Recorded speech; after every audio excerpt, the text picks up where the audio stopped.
राष्ट्रोन्नति के पथ पर नित्य प्रेरणा। एक दिन, एक पृष्ठ, एक विचार। श्री गुरुजी समग्र 12 खंडों का संक्षिप्त रूप भारतीय विचार साधना पुणे द्वारा प्रकाशित किया गया है।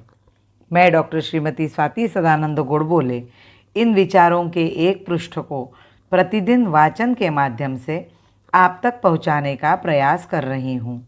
यह प्रकाशित विचार हमें प्रतिदिन प्रेरणा देते रहेंगे। आज दिनांक 22 सितंबर का विचार, राष्ट्र शक्तिशाली बनाएंगे। गत सहस्त्र वर्षों से जब से परकियों ने अपना राज्य यहाँ स्थापित किया, तब से ही उस राज्य को समाप्त कर उसके स्थान पर अपनी सत्ता प्रतिष्ठापित करने की हिंदू ने चेष्टा की। वह यही धारणा लेकर चला कि भूमि मेरी है, यहाँ का राष्ट्र जीवन मेरा है और उसका व्यक्त रूप शासन भी मेरा ही होना चाहिए। यह भावना लेकर ही उसने सतत संघर्ष किया। छत्रपति शिवाजी के पूर्व और पश्चात सभी प्रयत्न हिंदू राज्य के निर्माण के लिए ही हुए, किंतु इन संघर्षों का परिणाम क्या हुआ? प्रत्यक्ष रूप से परकीय राज्य गया तो भी हिंदू का प्रभुत्व नहीं रहा। हिंदू का प्रभुत्व हो, यह बात करने तक की पात्रता नहीं है। यदि कोई बात करे तो उसका सम्मान नहीं है। ऐसा लगता है मानो हजारों वर्षों के प्रयत्न पर पानी फिर गया। लोग सोचते हैं कि यदि इन प्रयत्नों के बाद भी अपने को खोने की अवस्था निर्माण करनी है, तो फिर 100 वर्ष जीने की कामना क्यों की जाए?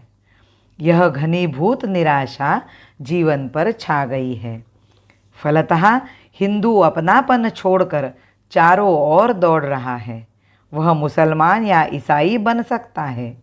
कम्युनिस्ट होने में उसे कोई आपत्ति नहीं होती। हिंदू कहलाने मात्र से उसे लज्जा आती है।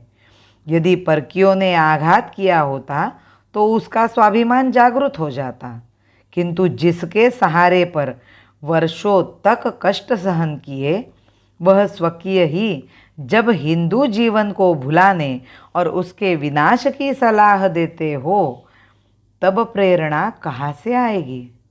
आज तक के आंदोलनों की मूल प्रेरणा तो हिंदू जीवन की प्रभुता स्थापित करने की आकांक्षा ही है।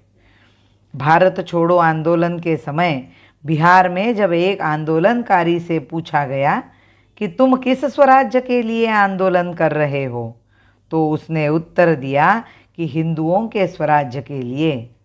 किंतु हुआ क्या? जो फांसी पर चढ़े, युद्ध में मारे गए, अंग्रेजों की गोली के शिकार हुए और सहस्त्रावधि बलिदान किया, उस हिंदू समाज के स्थान पर राज्य मिला उनको जिन्होंने स्वतंत्रता के प्रयत्न में बेईमानी की और अंत में भारत माता के 2 टुकड़े कर दिए।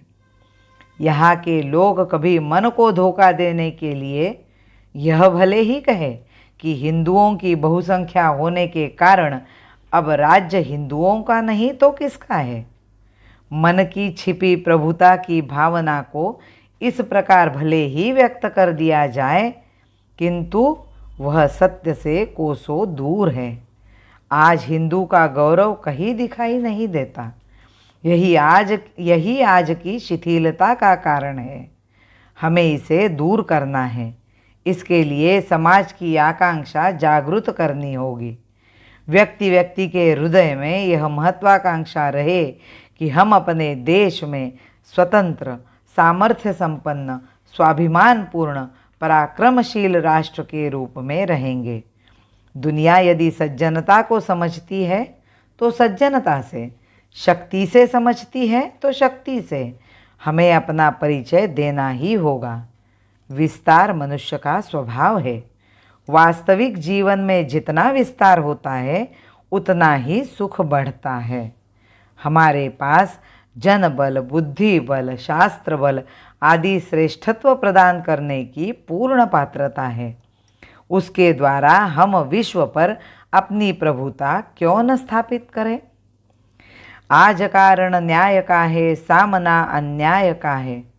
आज कारण न्याय का है, सामना अन्याय का है। पाशवी जन से करे हम आज हिंदू राष्ट्र रक्षण, आज हिंदू राष्ट्र रक्षण। भारत माता की जय। वंदे मातरम।